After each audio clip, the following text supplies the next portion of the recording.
AMR Ambulances says Tennova North Medical Center in Powell was on diversion up until this afternoon from last night, and that means the hospital emergency room was full and ambulances were diverted to other medical centers. It's at least the second time in a week the emergency room has been that full, and comes after the closure of Physicians Regional Medical Center in North Knoxville.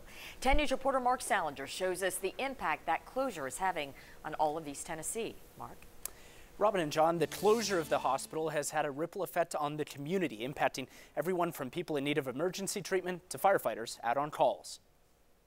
When the call comes in, it's the job of rural metro firefighters to respond as fast as they can. We will wind up having to stay on the scene for an extended period of time. And now they're feeling the impact of the closure of the Tennova Physicians Regional Medical Center in North Knoxville.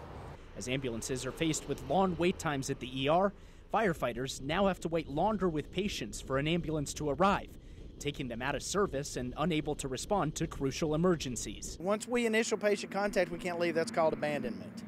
So we have to stay with the patient no matter what. Jeff Bagwell with Rural Metro Fire says he estimates some of the fire trucks have had to wait up to half an hour longer than usual on certain medical calls. There's a fire right down the street.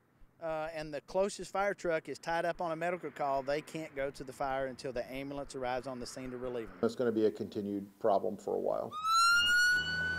AMR usually has roughly 20 advanced life support ambulances on the streets in Knox County at any given time. At certain times lately, only a handful were available for patients. Of those 20, I've had 12, 13, 14 sitting in the ERs waiting on beds. While AMR says the need for more ambulances has been growing for some time, the closure of the hospital only made it worse. It also left a hole in the number of beds available for patients needing psychiatric treatment. AMR says it has now been forced to drive patients all over the state for treatment. Once they're evaluated at the ER, they make the determination on where they go. And unfortunately, Memphis is probably 75% of the time is where we end up taking them to. We reached out to Tennova, and it released a statement that said, in part, during the winter months, all emergency rooms and hospitals in our community see a dramatic increase in patients as flu season picks up. Tennova is committed to continuously improving the patient experience by determining ways to minimize wait times for walk-in patients and ambulances. Robin and John, will send it back to you. Mark Salinger with the story for us. Mark, thank you.